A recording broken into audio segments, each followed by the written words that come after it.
Effort में हमारे जो MNAs के रेजिग्नेशंस हैं 8 महीने से हमने दिए हुए हैं, अभी तक कबूल नहीं किए जा रहे। जब भी हम स्पीकर को कहते हैं कि हम आ रहे हैं, वो भाग जाते हैं वहाँ से।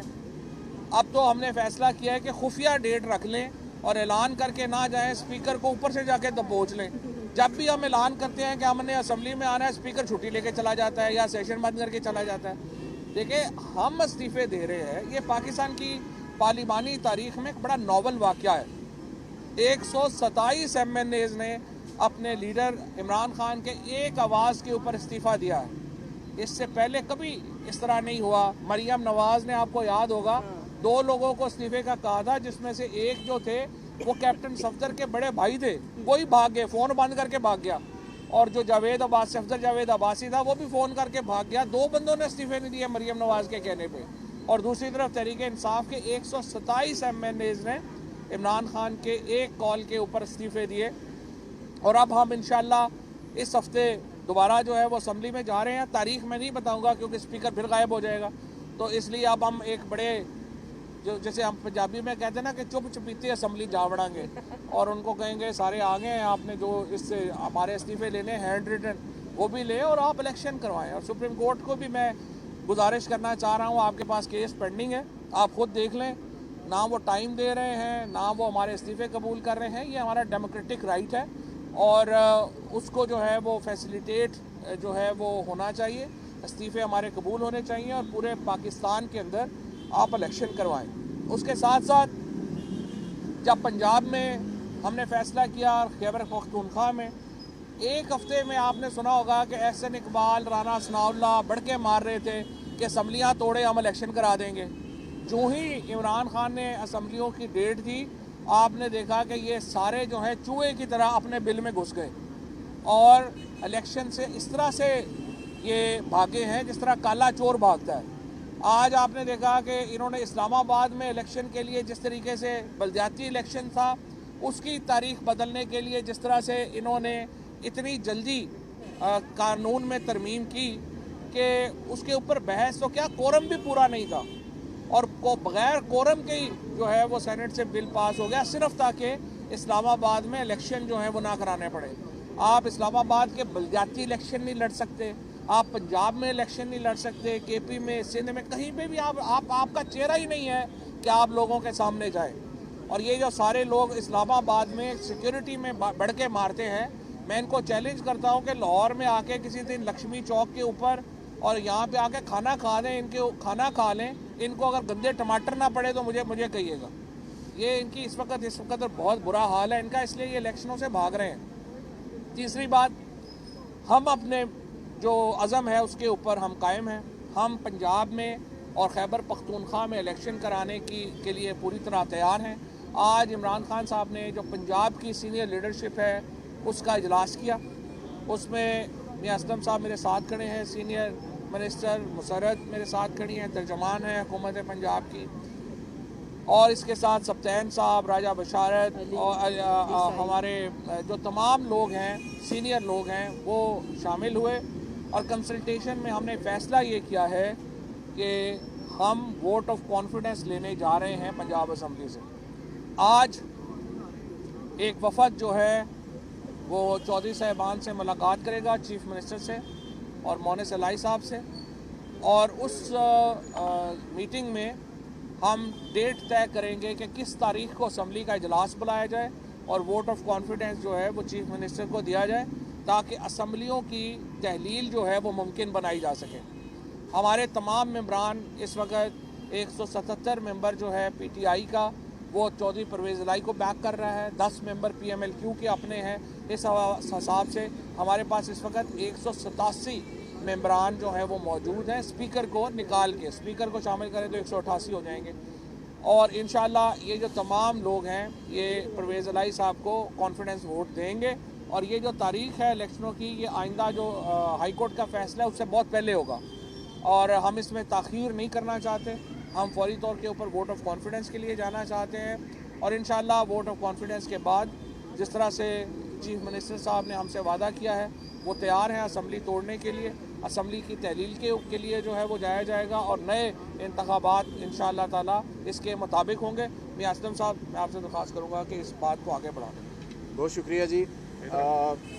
मैं ये समझता हूँ कि जो एक बैरूनी साजिश के तहत जो हुकूमत यहाँ पे मुसल्लत की गई, उसने सिर्फ पाकिस्तान की इकॉनमी के साथ खिलवाड़ नहीं किया, उसने पाकिस्तान के साथ खिलवाड़ किया। उसने यहाँ पर जो 22 करोड़ आवाम रहती है पाकिस्तान के अंदर, उसके साथ खिलवाड़ किया और एक दफ़ा फिर पाकिस्तान को दुनिया में मांगने वाला मुल्क बना दिया। जब पाकिस्तान इमरान खान की हुकूमत के अंदर जिस तेज़ी के साथ तरक्की कर रहा था, जो शरह नमू थी, जो GDP की रेशो थी, वो पाकिस्तान की तारीख की बुलंद तरीन सतह पर थी। लेकिन वक्त के साथ साथ जब आपने 7 महीनों के अंदर पाकिस्तान की इकॉनमी का देख लिया डाउनफॉल, वो आप खुद देख सकते हैं। उस अमल से जो गरीब आदमी पाकिस्तान के अंदर रहता है वो पिसकर रह गया। वो 2 वक्त की रोटी से बिल्कुल आजिज आ चुका है, तंग आ चुका है। मैं इसकी मिसाल यूं दूंगा कि जिसकी आमदनी 20,000 थी, उसके अखराजात 50,000 हो गए। आमदनी वहां की वही है, और जिसकी वजह से गरीब आदमी सोचने पर मजबूर है कि वो क्या करे। इस हुकूमत के अंदर मैं समझता हूं कि लोग खुदकशियों पर इस वजह से जा रहे हैं कि वो अपनी औलादों का सिर्फ सोच रहे हैं, जो रियासत की औलाद है उसका नहीं सोच रहे।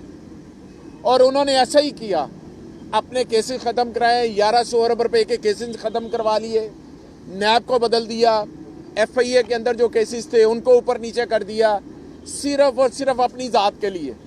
और तमाम इश्तिहारी पाकिस्तान के अंदर दोबारा वापस आ गए हैं और उन्होंने आके केसेस ख़त्म करवाने शुरू कर दिए। हम ये समझते हैं कि ये पाकिस्तान के साथ एक बहुत बड़ी साजिश हुई है और जो अभी तक हो रही है, और उस साजिश के अंदर फेडरल गवर्नमेंट के जो कठपुतली वजीर आजम है वो हैं, आसफ जरदारी हैं, और PDM के तमाम लोग शामिल हैं जिन्होंने इस साजिश का हिस्सा बने हैं। और जब तारीख लिखी जाएगी तो इनके चेहरों को बेनकाब करेगी।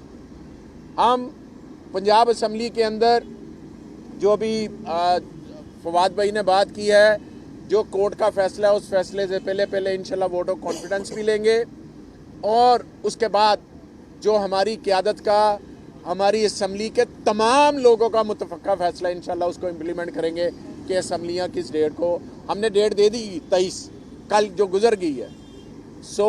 इसके बाद फिर हमारा जो अमल होगा कि हम चाहते हैं कि इस मुल्क के अंदर साफ शफाफ जल्द अज जल्द इलेक्शन का इनेकाद हो, ताकि जो बैरूनी अदारे हैं जो पाकिस्तान के अंदर इन्वेस्टमेंट करना चाहते हैं, जो लोग इन्वेस्टमेंट करना चाहते हैं, वो पाकिस्तान के अंदर आकर इन्वेस्टमेंट करें। अभी तो पिछले 7 माह के अंदर ये हुआ है कि 6 लाख से ज़्यादा लोग बैरून मुल्क पाकिस्तान छोड़कर चले गए हैं। यूथ का एतबार इस नई जो हुकूमत रजीम चेंज के तसलसल में आई है, वो बिल्कुल इन पे एतबार करने को तैयार नहीं है। वो अपनी रोटी कमाने के लिए मुल्क से बाहर जा रहे हैं। ब्रेन जो पाकिस्तान का था सारा का सारा ब्रेन आउट बाहर जा रहा है। तो हम ये समझते हैं कि जितनी जल्दी मुमकिन हो सके इनसे छुटकारा हासिल करेंगे तो पाकिस्तान तरक्की की तरफ बढ़ेगा। शुक्रिया। बिस्मिल्लाहिर्रहमानिर्रहीम। मैं मुख्तसर बात करूंगी कि इलेक्शन तो होके रहना है, लेकिन आज अल्लाह का शुक्र है कि हम आवाम की अदालत में सुरखरू हुए हैं और हम उसी अदालत में सुरखरू होना चाहते हैं। हमारी तरफ से आवाम 22 करोड़ 75 लाख गवाह है कि असम्बलियाँ तहलील हो चुकी हैं। अब उसके अंदर जिस तरह से ये असर और रसूख इस्तेमाल करके, कानून तोड़ के, आइन शिकनी करके, और फिर जो पंचायत लगी हुई है उस पंचायत के पेश नज़र ये डिले तो कर सकते हैं, हमारे इस फैसले को टाल नहीं सकते, ना हम टलने वाले हैं। इंशाल्लाह हकीकी आज़ादी आके रहेगी और अज़ली चोरों से निजात पाना ही हकीकी आज़ादी है। Thank you. बिस्मिल्लाहिर्रहमानिर्रहीम। जिस तरह से फवाद चौधरी साहब ने और मियाँ साहब इकबाल साहब ने और मुसर्रत जमशेद चीमा साहबा ने बात की, मैं उसी बात को आगे बढ़ाऊँगा कि मुल्क की हालात आप लोगों के सामने किस तरह से ये जो 8 माह हैं, इसमें मैं समझता हूँ कि मुल्क जो है वो तनज़्ज़ुली की तरफ गया है। जो हमारा GDP ग्रोथ रेट था 6.1% पे, आज वो 0. कुछ% पे आ गया है। और मेरा ताल्लुक़ क्योंकि फैसलाबाद से है और फैसलाबाद एक सनती शहर है, वहाँ पे बेरोज़गारी अपने अरूज पे है। सो ये नविश्ता है, दीवार है, लोग भी समझ रहे हैं, महंगाई की सूरत हाल भी देख रहे हैं और आवाम में एक गमो गुस्सा है। और इसी अवामी रिएक्शन के डर की वजह से ये जो इम्पोर्टेड सरकार है ये इलेक्शन से राह फरार हासिल कर रही है। आज जो सीनियर लीडरशिप का इजलास हुआ उसमें यह फैसला किया गया, क्योंकि अल्हम्दुलिल्लाह हमारे नंबर्स पूरे हैं, हम पूरे एतमाद हैं। इंशाल्लाह जो अदालत ने डेट दी है उससे पहले हम पंजाब असम्बली के ऐवान से एतमाद का वोट भी लेंगे और इंशाल्लाह इस असम्बली को तहलील भी करेंगे। इसको तहलील करने का मकसद, जिस तरह के फवाद चौधरी साहब ने कहा, सिर्फ 1 पॉइंट एजेंडा है। 1 पॉइंट एजेंडा ये है कि मुल्क में फ्रेश इलेक्शंस का इनकाद हो, ताकि जो लोगों की चॉइस है, लोग जिसको वोट देना चाहते हैं, जिस जमात को लोग मुंतखब करना चाहते हैं और जिस शख्स को लोग वज़ीर आज़म और वज़ीर आला देखना चाहते हैं, वो फिर बरसरे इक़्तिदार आएँ और अवामी मसाइल को हल किया जा सके। बहुत और आप भी साथ पंजाब असम्बली का इजलास है वो 26 सितंबर तक मुलतवी किया गया था, लेकिन अब जो नया नोटिफिकेशन आया है दोबारा पंजाब असम्बली का इजलास 11 जनवरी को बुलाया गया है। तो 11 जनवरी को ही समाअत मुलतवी की गई है, तो आप फिर एतमाद का वोट इससे पहले कब लेंगे? जल्दी भी बुलाया जा सकता है, वो तो कोई देखें, बात यह है कि जो रूल्स ऑफ बिजनेस हैं, स्पीकर इजलास किसी वक्त भी बुला सकता है और हमने चूँकि अब 186 नंबर तो हमने देना है, तो ये हम अपना प्लान करके हमने डेट वैसे तय कर ली है, लेकिन वो हम चूँकि चौधरी साहबान से हम कंसल्टेशन करना चाहते हैं, तो इसलिए हम वो डेट अभी मीडिया के सामने नहीं रख रहे हैं, लेकिन ये उससे बहुत पहले है 11 से। जो अंडरटेकिंग दी गई जी, कोर्ट ने कहा कि आप नया आईनी बहरान खड़ा नहीं करेंगे, असेंबली तहरीर कर एक अंडरटेकिंग दे दी गई है। वोट फॉर कॉन्फिडेंस का मतलब ये है कि इसके बाद असेंबली तहरीर होगी। जी, क्या ये कंट्रडिक्शन नहीं है? ये कोर्ट ऑर्डर नहीं, कोर्ट ने अपने फैसले में ही लिख दिया है कि अगर आप इससे पहले वोट ऑफ कॉन्फिडेंस ले लें तो इसको बार नहीं होगा, फिर वो ये केस ख़त्म हो जाएगा। Thank you. शुजात की मुलाकात हुई है शहबाज शरीफ के साथ दोबारा आज। शुजात साहब तो मिलते रहते हैं शहबाज शरीफ से। शुजात साहब जो हैं वो ज़ाहिर है हमारे तो बुज़ुर्ग हैं, हम तो कोई ऐसी बात नहीं कर सकते, लेकिन बहरहाल अभी तक उन मुलाकातों का कोई फ़ायदा नहीं हुआ और आगे भी कोई फ़ायदा नहीं होना। शुजात साहब को सिर्फ हमसे मुलाकात में फ़ायदा होना।